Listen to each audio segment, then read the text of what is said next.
사랑의 말씀을 가지고 말씀을 갈망하라 라는 말씀의 제목으로 하나님의 말씀을 선포하도록 하겠습니다. 미국 더 가스펠 코얼리션은 우리가 성경을 읽지 않는 진짜 이유라는 제목의 칼럼을 소개했습니다. 이 칼럼에서 브랜든 디 스미스 작가의 이야기를 들어보시죠. 크리스천 스탠다드 바이블에서 일하면서 성경 읽기에 관한 통계를 접하게 됐다. 이에 따르면 미국인의 88%가 집에 성경책이 있다고 답했으나 일주일에 한 번 또는 그 이상 성경을 읽는 사람은 37%였다. 대부분은 시간이 많이 없기 때문에 성경을 읽지 않는다. 말씀을 이해하는 데 어려움이 있다고 답했다. 이 두 가지 이유 모두 이해할 만하다. 우리 모두가 이와 비슷한 문제를 안고 있다. 그런데 이 두 가지가 진짜 사람들이 성경을 읽지 않는 이유일까? 여러 가지 이야기들이 이어지지만 중략하고 결론적으로 그는 이렇게 말합니다. 당신이 성경을 읽지 않는 진짜 이유는 하나님의 말씀이 살아서 역사하신다는 사실을 잊고 있기 때문이다. 매우 중요한 이야기라고 생각합니다. 오늘날 많은 사람들이 분주하고 바쁘다는 핑계로, 말씀을 읽어도 이해하기 어렵다는 핑계로 성경을 읽지 않고 있지만, 정말로 오늘날 그리스도인들이 성경을 읽지 않는 가장 큰 이유가 있다면 하나님의 말씀이 살아 움직인다는 것을 믿지 않기 때문이라는 것이죠. 하나님의 말씀이 히브리서 4장 12절, 우리에게 잘 알려진 말씀인데 우리 한번 이 말씀 같이 읽어볼까요? 시작. 하나님의 말씀은 살아있고 활력이 있어 좌우의 날선 어떤 검보다도 예리하여 혼과 영과 및 관절과 골수를 찔러 쪼개기까지 하며 또 마음의 생각과 뜻을 판단하나니. 하나님의 말씀은 살아있고 활력이 있다고 말합니다. 오늘 이 표현을 영어 성경에 보니까 NIV 성경은 이렇게 표현하고 있어요. For the word of God is living and active. 살아있고 움직이는 말씀이 하나님의 말씀이라는 거예요. 사랑하는 신광의 성도 여러분, 여러분은 하나님의 말씀이 살아있고 움직이고 있다는 것을 믿으십니까? 오늘날 많은 그리스도인들이 하나님의 말씀을 대하면서도 그 말씀이 정말 살아있는 말씀, 움직이고 있는 말씀이라고 믿지 않기에 이 말씀을 읽는 일에 소홀하다는 것이죠. 달라스 윌라드라고 하는 신학자는 성경을 향해 이렇게 이야기합니다. 하나님의 말씀에는 창조하고 다스리며 구속하는 힘이 있다. 우리 같이 한번 따라해 보실까요? 하나님의 말씀은 창조하고 다스리며 구속하는 힘이 있습니다. 무슨 말입니까, 여러분? 하나님께서는 이 세상을 창조하실 때도 말씀으로 세상을 창조하셨습니다. 이 세상을 말씀으로 창조하신 그 하나님께서는 이때까지 인류의 역사가 이어져 오는 동안에 이 세상을 말씀으로 다스리고 계십니다. 그리고 세상을 말씀으로 다스리시는 하나님께서는 저와 여러분들을 말씀으로 구원하셨습니다. 정말 우리가 이것을 믿는다면 우리는 하나님의 말씀을 외면할 수 없겠죠. 그렇다면 성경 자체는 하나님의 말씀에 대해 어떻게 증언하고 있을까요? 우리가 여기에 관한 말씀만 찾아보더라도 끝이 없게 말씀을 보아야겠지만 오늘 몇 구절만 우리가 보면서 성경 자체가 하나님의 말씀의 위대성을 어떻게 증언하고 있는가를 우리 한번 보도록 하죠. 먼저 시편 107편 20절의 말씀 함께 읽습니다. 시작. 그가 그의 말씀을 보내어 그들을 고치시고 위험한 지경에서 건지시는도다.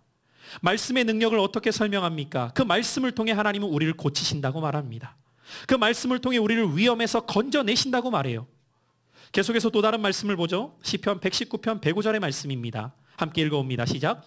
주의 말씀은 내 발의 등이요 내 길의 빛이니이다.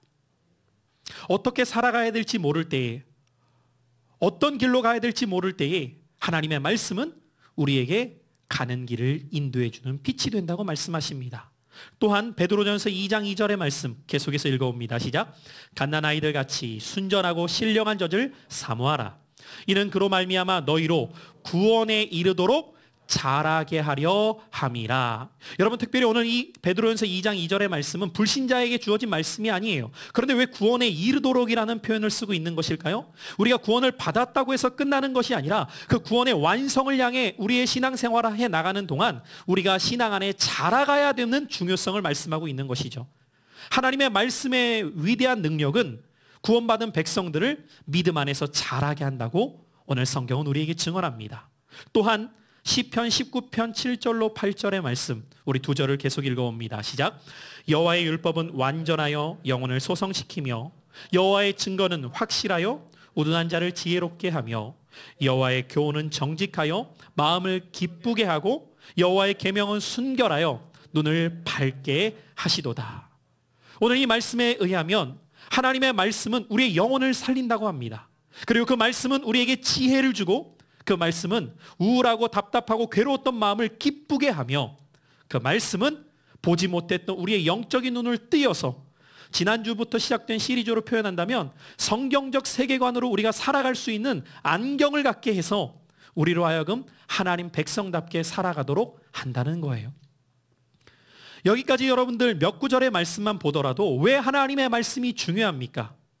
하나님의 말씀은 우리를 어떻게 인도하십니까? 그 말씀을 통하여서 우리를 고치십니다. 그 말씀을 통해 위기 가운데 우리를 건져내십니다. 그 말씀을 통하여서 우리의 길을 인도하십니다. 그 말씀을 통해 우리의 믿음을 자라게 하십니다. 그 말씀을 통해 우리의 영혼을 소성시키시고 우리에게 지혜를 주시며 우리로 하여금 하나님의 백성답게 살아갈 수 있도록 인도하십니다. 한마디로 하나님의 말씀은 우리의 삶을 온전케 하신다는 것입니다. 그렇다면 여러분들, 이토록 귀한 하나님의 말씀을 읽는 일에 있어서 우리가 그 말씀을 읽는 일을 가장 싫어하는 존재가 누구일까요? 두말할 나위 없이 도덕질하고 죽이고 멸망의 길로 인도하는 원수 마귀는 우리로 하여금 하나님의 말씀을 읽는 일에 있어서 무관심하게 만들고 다른 일들로 분주하게 만들어서 그 말씀을 멀리 하도록 우리를 이끌어 간다는 것입니다. 그렇게 생각해 볼 때에 우리가 성경의 역사를 보면 말씀 속에서 하나님의 말씀을 등한시 여기며 하나님의 말씀을 무관심하고 그 말씀대로 살아가지 않았던 자들의 삶이 얼마나 비참하게 되었는가를 발견할 수 있게 됩니다. 그 대표적인 것이 구약의 이스라엘 백성들이죠. 이스라엘 백성들의 삶을 한마디로 말한다면 말씀을 버린 삶이었습니다. 이스라엘의 역사를 한마디로 말한다면 말씀을 외면했던 역사였습니다.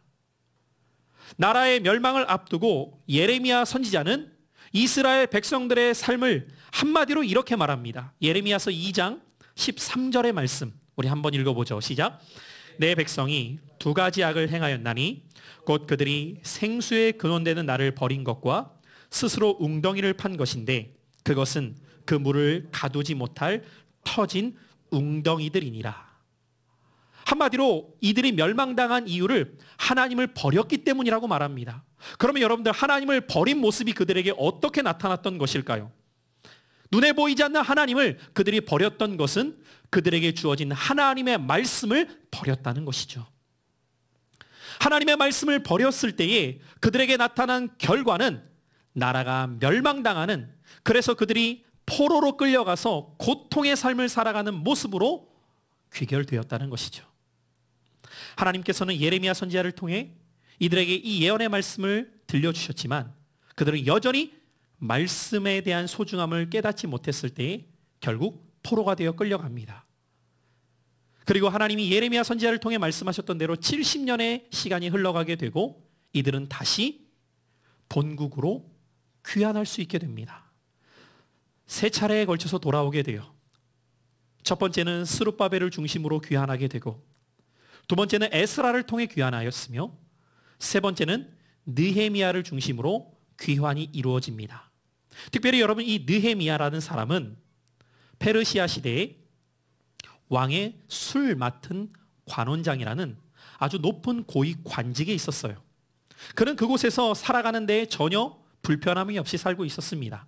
그런데 어느 날 그의 친족 중에 한 사람이 페르시아까지 찾아와서 자신의 동포의 상황이 어떠한가를 소상히 알려주게 돼요.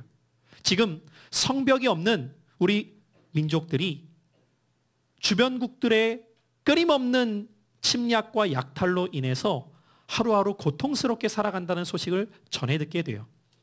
그 이야기를 전해 듣던 느헤미야는 나는 먼 곳에 있기 때문에, 나는 이곳에서 편안하기 때문에 나와는 상관없어 라고 이야기했던 것이 아니라 그 이야기를 들으며 하나님 앞에 금식하며 눈물로 기도하기 시작합니다. 그리고 하나님께서는 그런 느헤미야의 중심을 받으셔서 왕의 마음을 움직이사 그가 본국으로 돌아가서 그의 고향 땅으로 돌아가서 성벽을 재건할 수 있는 모든 지원을 행하게 됩니다. 느헤미야가 예루살렘에 돌아와 보니 상황이 처참해요. 그들이 비록 포로의 신분에서 다시 자유민은 되었지만 그 자유민들에게 있어서는 자유를 누리면서 살아갈 수 있는 삶의 기반이 필요한데 아무런 준비가 되어 있지 않은 거죠.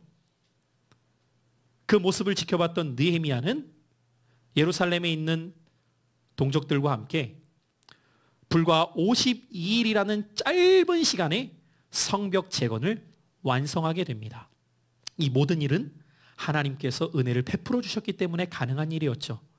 이렇게 성벽 재건을 다 마치게 되었을 때 이제 백성들이 각각 자신이 살던 지역으로 돌아가서 자리를 잡고 살아가게 되어요. 그런데 그렇게 자리를 잡고 살아가게 되려고 했던 그들에게 있어서 포로 때부터 그들 가슴 속에 던져졌던 한 가지 질문이 있었어요. 그 질문은 무엇이었냐면 하나님을 믿는다고 하는 우리 백성이, 우리들의 삶이 어쩌다가 이 지경이 되었던 것인가 하는 질문이었죠.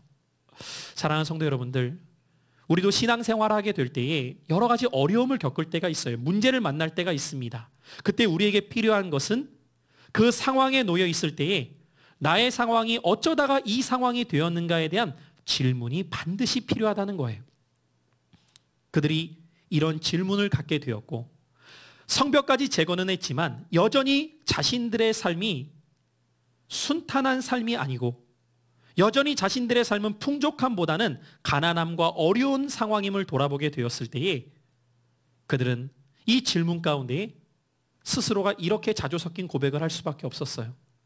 우리 조상들과 우리들이 하나님의 말씀으로부터 떠났기 때문이구나. 그래서 그들은 누가 시키지도 않았지만 어른들부터 남녀노소할 것 없이 알아들을 수만 있다면 그 모든 사람들이 수문 앞 광장으로 모이게 됩니다. 누가 시켜서가 아니었어요. 그들은 왜 모였을까요? 그들은 이곳에 모여서 우리에게 필요한 것은 성벽을 재건했던 것도 중요하지만 더 중요한 일이 하나님의 말씀이 우리에게 필요하다. 그래서 그들은 학자이며 제사장이었던 에스라에게 사람을 보내어 하나님의 율법책을 가져와 주기를 청하게 됩니다. 오늘 그 내용이 본문 8장 1절부터 시작되는 내용인 거예요. 우리 한번 1절로 2절의 말씀을 함께 읽어보죠. 시작. 이스라엘 자손이 자기들의 성읍에 거주하였더니 일곱째 달에 이르러 모든 백성이 일제히 수문 앞 광장에 모여 학사 에스라에게 여호와께서 이스라엘에게 명령하신 모세의 율법책을 가져오기를 청하매 일곱째 달 초하루에 제사장 에스라가 율법책을 가지고 회중 앞 곧 남자나 여자나 알아들을 만한 모든 사람 앞에 이르러. 오늘 특별히 2절 말씀에 보면은 일곱째 달 초하루에 라고 시기를 정확히 기록하고 있어요. 여러분 이때는 언제일까요? 일곱째 달 초하루는 레위기 23장의 말씀에 보면은 유대인들에게 있어서 하나님께서 명하셨던 절기와 연관된 날이었습니다. 이 7월 첫날을 하나님께서는 유대인들, 이스라엘 백성들에게 나팔절로 지키라고 명하셨어요. 이 날을 나팔절로 부르는 것은 이 날에 나팔을 불었기 때문이에요. 그런데 이 나팔을 부는 이 날을 유대인들에게는 어떤 날로 정하셨냐면 한 해를 시작하는 첫날로 정하십니다. 우리로 말하면 어떤 날이에요? 설날이죠. 한 해를 시작하는 이 첫날을 나팔절로 명하셨고 이때부터 하나님의 백성들은 이 첫날을 쉬면서 하나님 앞에 모여서 하나님의 백성됨을 돌아보도록 명하셨던 절기였던 것이죠. 그런데 지금 이스라엘 백성들이 누가 시키지도 않았는데 이날 다 수문 앞 광장에 모여서 학자 에스라를 청하였던 거예요. 자, 그러면 그들의 중심에는 어떤 의도를 가지고 이날에 모이기를 원했던 것일까요? 우리가 성벽을 재건했지만 참된 우리의 삶의 새로운 시작은 하나님의 말씀이 우리들 가운데 들려지는 날이다 라는 중심을 가지고 이날 모였던 거예요. 우리의 삶이 새로워지기 위해서는, 여러분, 한 해의 시작을 하면 우리는 항상 그런 마음을 갖잖아요. 새해의 새로운 마음, 새로운 결단, 새로운 시작.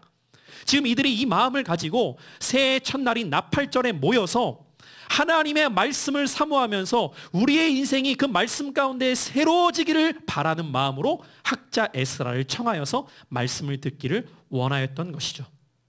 그리고 이들에게 있어서 이제 학자 에스라가 와서 율법책을 들고 와서 임시로 지어진 나무 탄 위에 서게 됩니다.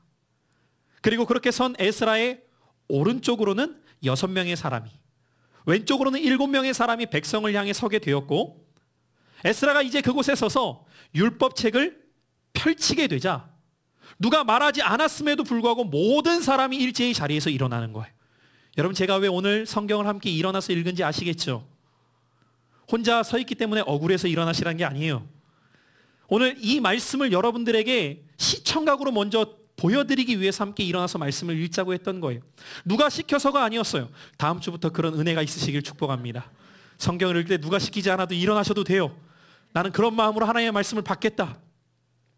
그리고 일제히 자리에서 일어난 다음에 에스라가 말씀을 읽기 전에 먼저 하나님을 찬양하자 백성들이 어떤 반응을 보이냐면 두 손을 높이 하늘을 향해 든 다음에 아멘, 아멘이라고 선포하게 됩니다. 여러분, 아멘의 뜻은 무엇입니까?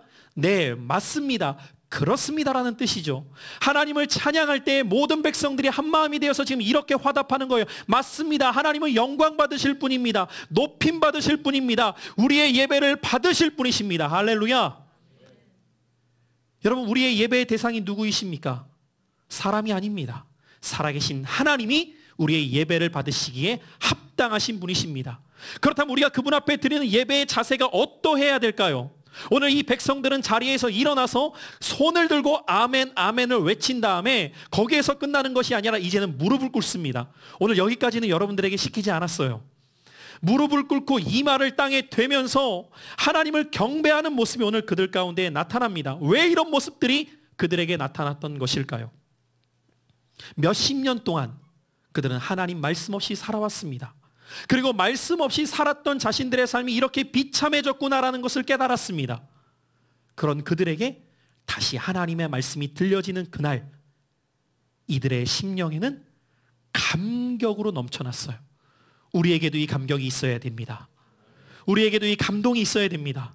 우리에게도 이런 감탄이 있어야 됩니다. 오늘 그들의 삶이 이렇게 굶주리고 배고파졌던 이유, 비참해졌던 이유는 다른 이유 때문이 아니었습니다. 아모스 8장 11절의 말씀, 우리 함께 읽어보죠. 앞을 보시고 다 함께 읽어보겠습니다. 시작. 주 여호와의 말씀이니라. 보라, 날이 이를지라 내가 기근을 땅에 보내리니 양식이 없어 주림이 아니며 물이 없어 가람이 아니요 여호와의 말씀을 듣지 못한 기갈이라. 그들에게 찾아온 기갈의 원인을 뭐라고 말하고 있습니까? 양식이 없어서가 아닙니다. 물이 없어서도 아니었어요. 하나님의 말씀을 듣지 못한 기갈이라. 사랑하는 성도 여러분, 사람은 육신의 양식으로만 살아갈 수 있는 존재가 아닙니다. 그래서 우리가 잘 아는 신명기 8장의 말씀은 어떻게 우리에게 들려주고 있습니까? 우리 신명기 8장 3절의 말씀도 계속해서 함께 읽어보죠. 시작. 너를 낮추시며 너를 줄이게 하시며 또 너도 알지 못하며 내 조상들도 알지 못하던 만나를 내게 먹이신 것은 사람이 떡으로만 사는 것이 아니요 여호와의 입에서 나오는 모든 말씀으로 사는 줄을 내가 알게 하려 하심이니라. 그렇습니다. 하나님의 말씀이 없이는 살아갈 수 없는 것이 하나님 백성의 모습이에요. 그런데 그들은 말씀을 버렸고 말씀을 멀리했을 때에 그들에게는 기갈이 찾아왔고 그들에게는 나라를 잃게 되었으며 포로가 되어 비참한 신세가 되었습니다. 그 시간들을 돌아봤던 이들, 다시금 하나님의 말씀이 들려질 때에 그 감격은 이들을 벅차게 만드는 거예요. 여러분, 여러분에게는 매주 혹은 주중에도 언제든 원하면 하나님의 말씀을 들을 수 있는 상황에 있다 보니 이것이 얼마나 큰 축복인가를 망각한 채 살아갈 때가 있을 겁니다. 마치 주어졌을 때의 소중함을 모르다가 잃을 때 아는 것이 인간의 어리석음인 것처럼 우리가 코로나19를 통하여서도 무엇을 경험하고 있습니까? 마음껏 내가 마스크 없이 생활할 수 있다는 것이 축복이었다는 것을 우리는 잊고 살았어요. 그러나 이제는 그 상황으로 돌아가는 것을 우리는 소망합니다. 마찬가지입니다. 영적으로 내가 마음껏 하나님의 말씀을 공급받을 수 있는 것이 얼마나 큰 축복인지 모른 채 살아가게 된다면 이 축복이 영원하지 않을 수 있다는 것을 우리는 이스라엘의 역사를 통해 깨닫는 자들이 되어야 합니다. 오늘 이들은 말씀 앞에 감격합니다. 에스라가 율법을 낭독하기 시작해요. 그곳에 있었던 모든 백성들은 그 에스라의 말씀을 숨죽여 듣기 시작합니다. 그리고 말씀을 듣다가 이해가 되지 않는 부분들이 나오면 레위인들이 그들에게 가서 자세히 말씀을 풀어서 설명해 주기 시작하였고 그들은 그 말씀을 깨닫기 시작해요. 이들의 중심에는 하나님의 말씀을 향한 갈망으로 충만했어요. 얼마나 그 하나님의 말씀을 갈망하고 있었는가를 우리에게 단적으로 보여주는 모습이 오늘 본문 3절에는 이렇게 기록되어져 있는 거예요. 자, 3절을 우리 계속해서 읽어가 보죠. 시작. 수문 앞 광장에서 새벽부터 정오까지 남자나 여자나 알아들을 만한 모든 사람 앞에서 읽음에 뭇백성이 그 율법책에 귀를 기울였는데,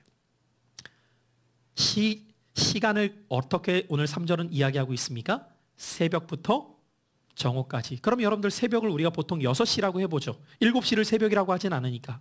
그럼 정오는 몇 시죠? 12시. 그럼 몇 시간이에요? 6시간. 6시간 동안 하나님의 말씀을 전할 때 여러분 한번 생각해 보세요. 가끔씩 목사가 이곳에서 말씀을 전할 때 1시간도 되지 않는 말씀을 전할 때에도 조는 분들이 있어요. 뭐 저희 교회는 거의 없지만 조는 분들이 있어요. 근데 여러분 만약에 6시간을 전한다. 입신에 들어갈 겁니다. 1시간도 아닌데 존다면 6시간을 전한다고 한번 생각을 해보세요. 그런데 이들이 6시간의 말씀을 듣는 동안 이들의 반응을 3절 하반절은 뭐라고 말합니까? 그 율법책의 귀를 기울였대요.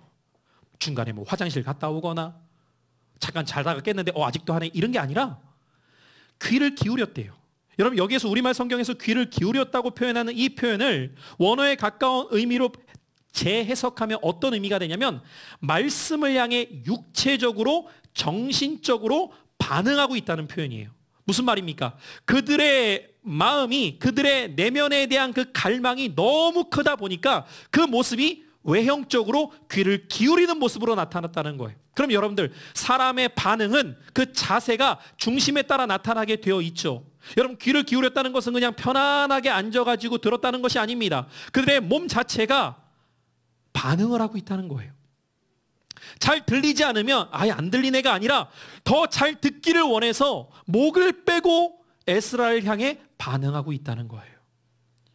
여러분 이들의 모습을 한번 상상해 보십시오. 한두 사람이 아니라 어린아이부터 노년에 이르기까지 알아들을 수만 있으면 그곳에 모든 사람이 모여서 이렇게 말씀을 사모하고 있는 모습을 여러분 한번 상상해 보십시오. 이런 곳에서 말씀을 전한다는 것은 그야말로 축복이겠죠. 똑같은 설교자도 어떤 청중이냐에 따라서 말씀을 전하는 모습이 달라지게 돼요. 그런데 에스라는 뭔가 화려한 미사 여구를 섞어가면서 준비된 말씀을 선포하는 것이 아니라 기록된 말씀을 그냥 읽고 있는 거예요. 그런데 그 읽는 말씀을 향해서도 그들의 반응이 얼마나 폭발적으로 나오던지. 왜요? 그만큼 그들의 영적인 갈증이 심했다는 것이죠. 여러분 메마른 땅에다가 물을 부어보십시오. 순식간에 빨아들입니다. 그만큼 갈증이 심했다는 것이죠. 새벽부터 정오까지 하나님 말씀을 향한 그들의 갈망이 끊어지질 않았다는 거예요. 사랑하는 성도 여러분들, 오늘 여러분들에게도 말씀을 향한 이런 갈망이 있기를 축복합니다. 여러분 중심에 말씀을 향한 강한 목마름이 있게 되시기를 바랍니다. 오늘 이들의 모습을 보면서 말씀을 향한 이들의 갈망을 볼 수 있습니다. 그리고 이렇게 하나님의 말씀을 듣고 그 말씀을 깨닫게 됩니다. 여러분 말씀을 깨닫게 될 때 나타나는 모습이 무엇일까요? 오늘 9절 상반절은 이렇게 말하고 있어요. 말씀을 깨달은 자들의 모습입니다. 시작. 백성이 율법의 말씀을 듣고 다 우는지라. 여러분, 이것이 말씀을 깨닫게 된 자들의 반응이었다는 거예요. 그래서 여러분들, 하나님의 말씀은 살아있고 움직이기 때문에 그 말씀을 듣게 될 때 반드시 반응이 나타나게 되어 있단 말이에요. 그 말씀 가운데 기쁨의 영이 임하여서 웃음이 터져 나오든지, 그 말씀을 통하여서 애통의 영이 임하여서 눈물이 터져 나오든지 반응이 나타나게 되어 있어요. 그런데 왜 우리에게는 말씀을 들을 때 반응이 잘 나타나지 않느냐? 말씀을 향해 귀 기울이지 않기 때문이죠. 말씀을 향해 간절함이 없을 때에는 반응이 나올 수가 없는 거예요. 여러분, 강사들이 가장 힘들어할 때가 언제인지 아십니까? 청중의 반응이 없을 때예요. 어제도 제가 청소년 사역자 세미나가 있어서 그곳에 가서 여러 사역자들과 모였는데, 강사가 오셔서 강의를 하는데 이분이 요즘에 다닐 때마다 너무 힘들다는 거예요. 왜 힘드냐? 일단 다들 마스크를 쓰고 있습니다. 마스크를 쓰니까 표정을 알 수가 없대요. 표정을 알 수 없을 뿐만 아니라 반응이 없대요. 다 똑같은 거예요. 무서워요, 여러분들. 여러분들이 한번 마스크 다 쓰고 있는 상태에서 앞에 나와서 한 30분 강사를 여러분들이 한다고 생각해 보십시오. 아무런 반응 없는 청중들에게. 그래서 여러분들, 강의가 제일 힘든 데가 어디냐면 예비군 훈련장입니다. 무슨 말을 해도 반응이 없어요. 그냥 다 앉아 있어요, 그냥. 그런데 여러분들, 사람의 말에도 재미있는 말에 웃고 슬픈 말에 공감이 된다면, 살아있고 움직이는 하나님의 말씀을 듣는데 반응이 일어나지 않는다? 둘 중에 하나죠. 듣지 않든가 내 영혼이 죽어있든가. 불가능한 거예요, 여러분들. 살아있으면 반응을 통해 나타나게 됩니다. 사랑하는 신광의 성도 여러분, 저는 여러분들이 말씀을 듣다가 반응하는 심령 되시기를 주님의 이름으로 축원합니다. 제가 목사로서 하나님의 말씀을 준비하지만 제 영혼에게 늘 선포하는 것은 무엇이냐면, 이 말씀을 전하기 위해서가 아니라 이 말씀에 내 심령이 먼저 반응하는 거예요. 내가 말씀을 준비하다가 내 심령이 뜨거워지지 않는데 어떻게 이 말씀을 뜨겁게 전할 수 있겠어요? 그건 불가능한 거예요. 오늘 이스라엘 백성들이 말씀을 듣고 타울게 됩니다. 이들의 울음은 어떤 울음이었던 것일까요? 오늘 그들이 말씀을 듣고 우는지라라고 할 때 이 우는지라에 사용된 히브리어를 보면 바카라고 하는 단어인데, 이 바카라고 하는 단어의 다른 뜻은 애통해하다라는 뜻이에요. 여러분, 이들이 왜 말씀을 듣고 깨달은 다음에 애통했을까요? 이들이 애통한 이유는 자신들의 죄악을 보았기 때문이죠. 우리의 처지가 어쩌다 이렇게 되었는가라는 질문 앞에 우리의 처지가 이렇게 될 수밖에 없는 이유가 있었구나를 깨닫게 되니까 눈물을 흘리게 되는 거예요. 하나님은 분명히 이들에게 약속하셨습니다. 이들 조상들에게 하나님이 신명기를 통해 어떤 약속을 주셨는가? 우리 신명기 6장 10절로 15절까지 조금 긴 말씀이지만 한번 그 말씀을 우리가 한번 주의 깊게 한 절 한 절 읽어가 보도록 하겠습니다. 6장 10절부터 읽습니다. 시작. 내 하나님 여호와께서 내 조상 아브라함과 이삭과 야곱을 향하여 내게 주리라 맹세하신 땅으로 너를 들어가게 하시고, 내가 건축하지 아니한 크고 아름다운 성읍을 얻게 하시며, 내가 채우지 아니한 아름다운 물건이 가득한 집에 있게 하시며, 내가 파지 아니한 우물을 차지하게 하시며, 내가 심지 아니한 포도원과 감람나무를 차지하게 하사 내게 배불리 먹게 하실 때에 너는 조심하여 너를 애굽 땅 종 되었던 집에서 인도하여 내신 여호와를 잊지 말고 내 하나님 여호와를 경외하며 그를 섬기며 그의 이름으로 맹세할 것이니라. 너희는 다른 신들 곧 내 사면에 있는 백성의 신들을 따르지 말라. 너희 중에 계신 너희의 하나님 여호와는 질투하시는 하나님이신즉 너희의 하나님 여호와께서 내게 진노하사 너를 지면에서 멸절시키실까 두려워하노라. 여러분, 먼저 12절 결론해 보세요. 너를 지면에서 멸절시키실까 두려워하라. 이 말씀이 응하여졌습니다. 물론 모든 사람이 사라진 건 아니지만 땅을 잃었어요. 나라가 멸망당했어요. 왜 그랬을까요? 무엇이 문제였을까요? 여러분, 지금 20절 이하의 말씀을 읽을 때 제가 강조하면서 읽었던 부분이 있습니다. 그 부분은 무엇이었냐면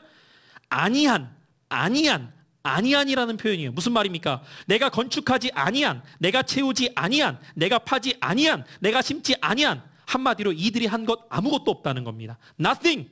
너희들이 한 것 아무것도 없는 것을 너희들이 다 누리게 되었다. 어떻게 그것이 가능했습니까? 하나님의 은혜였어요. 사랑하는 성도 여러분들, 오늘 우리의 삶으로 적용해 볼까요? 너가 건강하게 생활했던 것, 너가 필요한 것들을 살 수 있었던 것, 그 모든 것들은 너가 잘나서가 아니라 내가 베풀어준 은혜란다. 이 말씀 하나님께서 주시는 겁니다. 그러면서 하나님께서 이 모든 것을 주시면서 한 가지만을 부탁하셨습니다. 내가 너에게 이렇게 주었으니 넌 쇠 빠지게 일해가지고 나에게 갚아라. 이렇게 말씀하시지 않았어요. 하나님이 부탁하신 건 단 한 가지였습니다. 명령하신 건 한 가지였어요. 이 모든 것을 주신 하나님을 경외하라. 이 모든 것을 주신 하나님이심을 잊지 말라. 한 가지였다고요. 여러분, 제가 가끔씩 저희 자녀들에게 이것저것을 사준 다음에 물어봐요. 그 말 듣고 싶어서. 누가 사준 거야? 아빠가요. 그 말 그냥 하나 듣고 싶어서. 하나님이 지금 그런 마음이신 거죠. 여러분, 제가 제 자녀에게 왜 이 많은 것들을 때에 따라서 사줄까요? 저는 자녀들에게 그걸 꼭 묻거든요. 아빠가 이거 왜 사줘야 돼? 이제 우리 자녀들이 능통해가지고 답을 이미 알고 있어서 늘 똑같이 대답을 해요. 사랑하니까. 맞아요, 여러분. 다른 걸 듣고 싶어서가 아니에요. 제가 제 자녀에게 사주는 이유 한 가지라니까요. 사랑하니까. 요즘에 우리 출산을 앞에도 뭐 윤영선 사모라든가 우리 김은정 자매 보니까 열심히 아이 물품을 막 수집하는 것 같아요. 막 이렇게 저기 이것저것 보니까 이것도 사놨다. 그러면서 글을 올리는 걸 보니까 널 위해 준비했어 뭐 이런 거. 아직 걔는 못 알아들어요. 널 위해 준비했대. 왜 준비해요? 왜 준비해요? 그 배로 뻥튀기 하고 받아 먹으려고 해요? 아니죠. 한 가지예요. 내 자녀니까, 사랑하니까. 그게 하나님 아버지의 마음이에요. 그리고 그분이 바라시는 것은 다른 게 아니에요. 내가 한 것 잊지 마. 여러분, 이 말을 오해하면 생색내는 것 같잖아요. 내가 준 거야. 잊지 마. 그런 말이 아니라고요. 잊지 말라고 하시는 하나님의 말씀에는 어떤 의도가 있어요? 내가 너를 사랑한다는 것 기억해. 지금 이 마음을 하나님은 표현하시는 거예요. 그런데 이들이 다 잊어버려요. 하나님의 은혜를 알지 못하니까 그 은혜를 거두어 가세요. 에스라를 통해 율법책의 말씀을 듣습니다. 여러분, 구약의 율법책은 창세기, 출애굽기, 레위기, 민수기, 신명기, 오경을 주로 뜻해요. 그럼 여러분 지금 신명기를 읽으셨단 말이에요. 여러분만 들은 게 아니라 수문학 광장에 모였던 이들이 이 말씀 들었겠죠. 이 말씀을 들으면서 깨달은 거죠. 아, 그렇구나. 잊지 말라고 하셨는데 우리가 잊었구나. 말씀 버리지 말라고 하셨는데 우리가 버렸구나. 그러면서 이들은 이렇게 고백할 수밖에 없었어요. 하나님이 문제인 줄 알았는데 우리가 문제였구나. 사랑하는 성도 여러분들, 오늘 여러분은 여러분들의 인생 속에 하나님이 문제라고 생각하는 영역은 없으십니까? 내 기도를 들으시지 않는 하나님이 문제야. 내 뜻대로 하시지 않는 하나님이 문제야. 그러나 오늘 말씀은 분명히 가르쳐 줍니다. 하나님의 뜻대로 행하는 자에게 하나님은 복을 주실 것이지만 그 뜻대로 행하지 않는 자는 거두어 가신다. 따라 고백합시다. 말씀 없는 삶은 망합니다. 사랑하는 성도 여러분, 여러분은 하나님의 말씀을 어떤 가치로 여기며 신앙생활하고 계십니까? 마하트마 간디의 말을 인용해 봅니다. 당신네 크리스천들은 모든 문명들을 산산조각 내고 세상을 발칵 뒤집을 정도로 충분한 다이너마이트가 들어있는, 또한 전쟁으로 찢긴 이 땅에 평화를 가져다 줄 문서를 쫓는 사람들입니다. 그러나 당신들은 그 문서를 마치 한낱 한 권의 좋은 문학 작품으로만 여기고 있습니다. 혹시 성경을 한낱 한 권의 좋은 문학 작품 정도로만 여기는 분이 있지는 않습니까?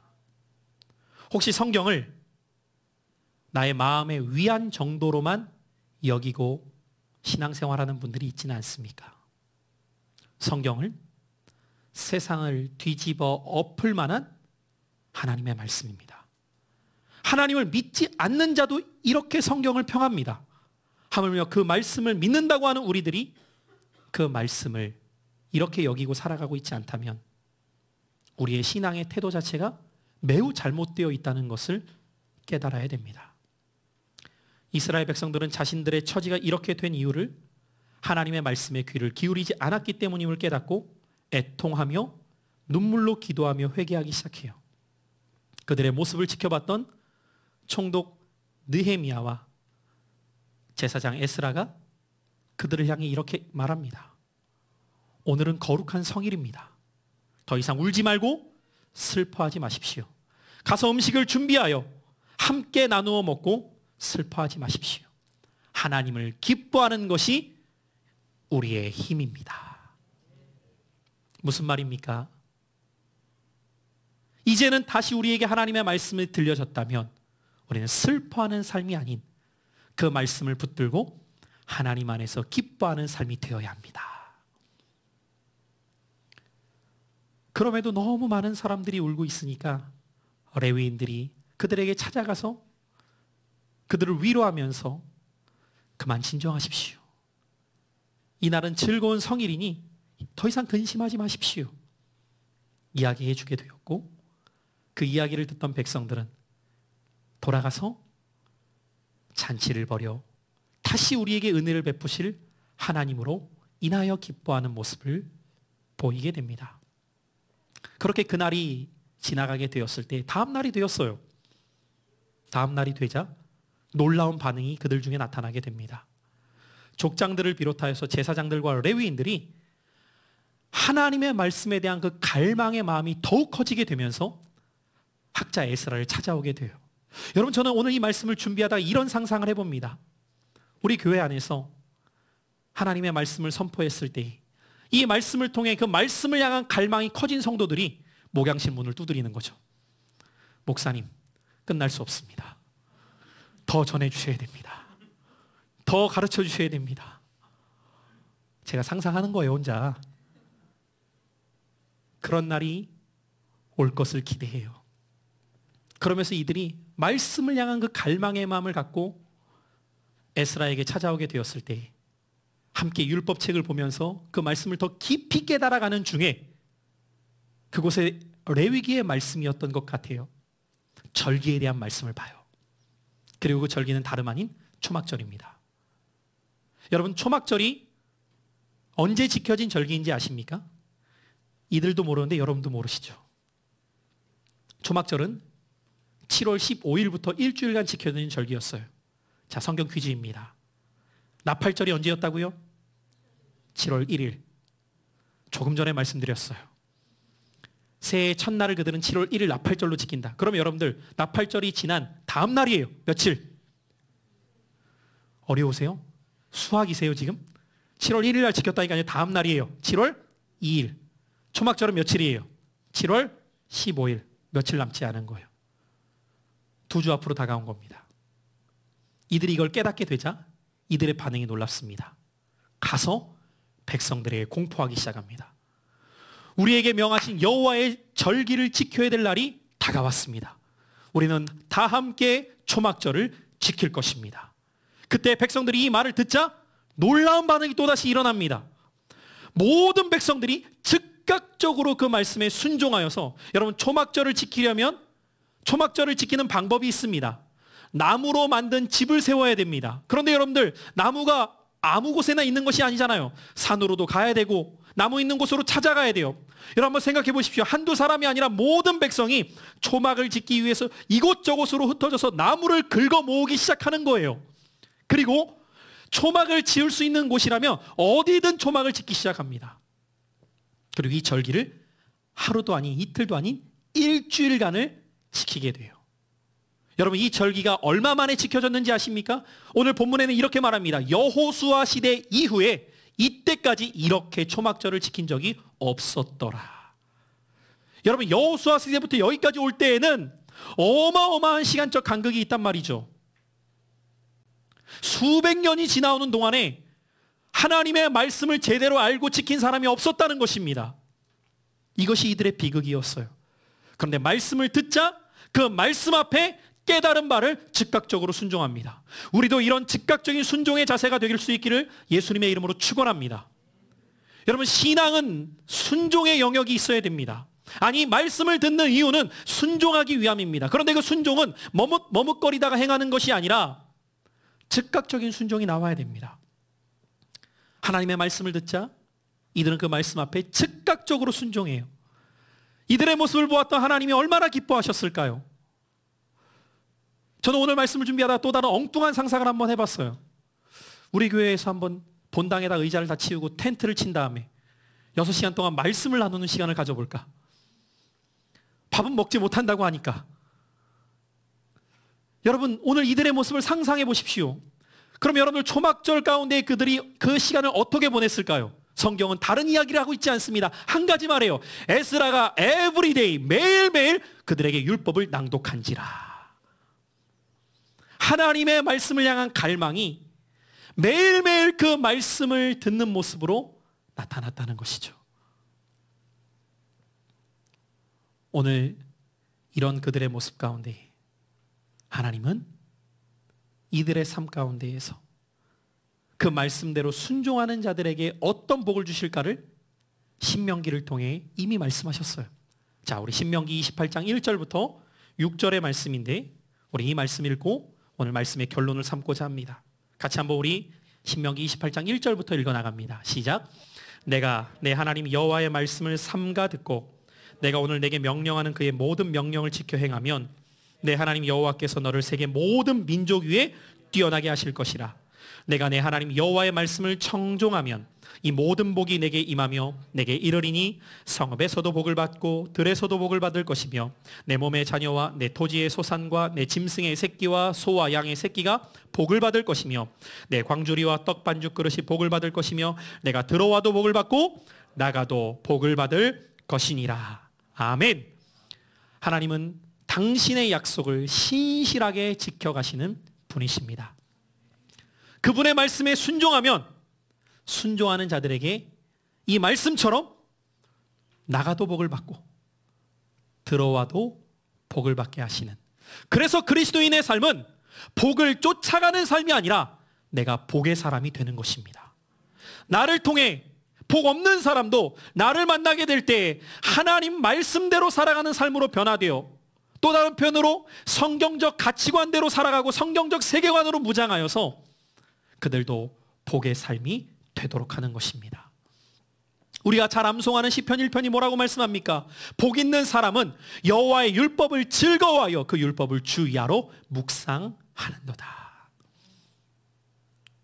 우리는 너무도 잘 알고 있지만 문제는 무엇입니까? 이스라엘 백성들이 몰라서 문제였습니까? 아니요. 알았지만 순종하지 않았던 거예요.